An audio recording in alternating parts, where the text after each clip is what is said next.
আমাদের সরকার মাননীয় প্রধানমন্ত্রী আপনারা দেখেন উনি যে ইশতেহার করেছে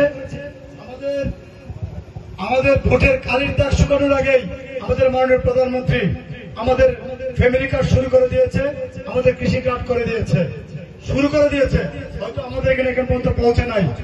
ইনশাআল্লাহ আমি চেষ্টা করবো দ্রুত আমাদের এই অঞ্চলে আনার জন্য, আমাদের এই মা বোনদের জন্য ফ্যামিলি কার্ড দেওয়ার জন্য। আমাদের শহীদ প্রেসিডেন্ট জিয়া রহমান এই দলের প্রতিষ্ঠাতা, যে আমাদের এই দলটাকে প্রতিষ্ঠিত করেছে, সিপাহী জনতা মিলে শহীদ প্রেসিডেন্ট জিয়া রহমানকে ক্ষমতায় আসীন করে অবিহীন জুরি থেকে উনি দেশটাকে আবার নতুন করে একটা রূপরেখা দান করেছেন, একটা স্ট্রাকচার দাঁড় করেছেন। আমাদের মাননীয় প্রধানমন্ত্রী উনি তখন ওনার বাবার বড় শার্টকে ছোট করে পড়তেন, দর্জির মাধ্যমে ছোট করে পড়তেন।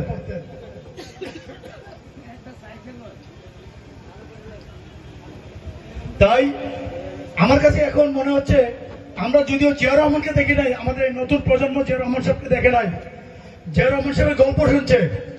আমার কাছে মনে হচ্ছে তারেক জিয়া হচ্ছে আরেক জিয়া।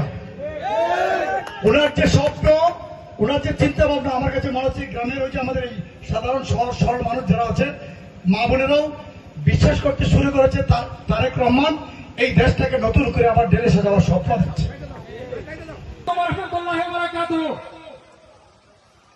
সংগ্রামী উপস্থিতি, আপনাদের উপস্থিতির মাধ্যমে আজকের প্রধান অতিথি জননেতা জনাব কামরুজ্জামান কামরুল সাহেব, আপনি জানেন এই ৫৫ বছরের বাংলাদেশে আমরা উত্তরবঙ্গবাসী বিএনপির প্রতিষ্ঠা লগ্ন থেকেই বিএনপিকে এই তাহিরপুর উপজেলার মধ্যে সর্বোচ্চ সাপোর্ট করে যাচ্ছে। কিন্তু দুঃখজনক হলেও সত্য, বিগত ১৭ বছর বিনা ভোটের সরকার, বিনা ভোটের এমপি, সভাপতি এবং আহ্বায়ক কমিটির অন্যতম সদস্য বিশেষ অতিথির আসন গ্রহণ করবেন জনাব শামীম আহমেদ, সাংগঠনিক সম্পাদক বরদল উত্তর ইউপি বিএনপি। অতিথির আসন গ্রহণ করবেন জনাব আব্দুল জব্বার, সাবেক সভাপতি স্বেচ্ছাসেবক দল বরদল উত্তর ইউপি। দীর্ঘদিনের দাবি, এই এলাকার মানুষের দাবি। আপনি এই এলাকায় দীর্ঘদিন থেকে রাজনীতি করে আসছেন,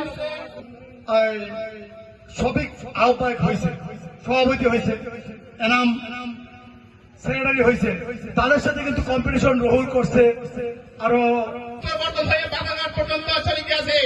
আমাদের এই বাংলা বাজারের পাশে একটি নদী, এই নদীর মধ্যে